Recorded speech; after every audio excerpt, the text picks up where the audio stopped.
KP special ರಿಪೋರ್ಟ್ಗೆ ಸ್ವಾಗತ. ನಾನು ನಿಮ್ಮ ಪೂಜಾಶ್ರೀ. ವೈದ್ಯರ ನಿರ್ಲಕ್ಷ್ಯ ಆರೋಪ, ಸಂತಾನಹರಣ ಶಸ್ತ್ರಚಿಕಿತ್ಸೆಗೆಂದು ಆಸ್ಪತ್ರೆಗೆ ದಾಖಲಾಗಿದ್ದಂತಹ ಬಾಣತಿ ಸಾವಾಗಿದೆ. ಹೌದು ವೀಕ್ಷಕರೇ, ಆಸ್ಪತ್ರೆ ಮುಂದೆ ಶವವಿಟ್ಟು ಕುಟುಂಬಸ್ಥರ ಪ್ರತಿಭಟನೆ. ಬೀದರ್ ಸಂತಾನಹರಣ ಶಸ್ತ್ರಚಿಕಿತ್ಸೆಗೆಂದು ದಾಖಲಾಗಿದ್ದಂತಹ ಬಾಣತಿ ಸಾವನ್ನಪ್ಪಿದಂತಹ ಘಟನೆ ಬೀದರ್ನ ಖಾಸಗಿ ಆಸ್ಪತ್ರೆಯಲ್ಲಿ ನಡೆದಿದೆ. ವೈದ್ಯರ ನಿರ್ಲಕ್ಷ್ಯದಿಂದಾಗಿ ಮಗಳು ಮೃತಪಟ್ಟಿರುವುದಾಗಿ ಮೃತಳ ಕುಟುಂಬಸ್ಥರು ಈ ಒಂದು ಆರೋಪವನ್ನ ಮಾಡಿದ್ದಾರೆ. ಚಿಮ್ಕೋಡ್ ಗ್ರಾಮದ 26 ವರ್ಷದ ಮೀನಾಕ್ಷಿ ಮೃತ ಬಾಣತಿಯಾಗಿದ್ದಾಳೆ. ಮಂಗಳವಾರದಂದು ಸಂತಾನಹರಣ ಶಸ್ತ್ರಚಿಕಿತ್ಸೆಗೆಂದು ಖಾಸಗಿ ಆಸ್ಪತ್ರೆಗೆ ದಾಖಲಾಗಿದ್ರು.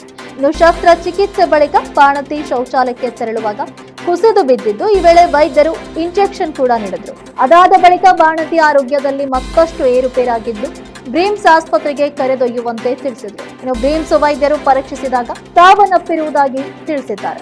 ಮೃತಳ ಕುಟುಂಬಸ್ಥರು ಖಾಸಗಿ ಆಸ್ಪತ್ರೆ ಎದುರು ಶವವಿಟ್ಟು ಪ್ರತಿಭಟನೆಯನ್ನ ಮಾಡ್ತಿದ್ದಾರೆ.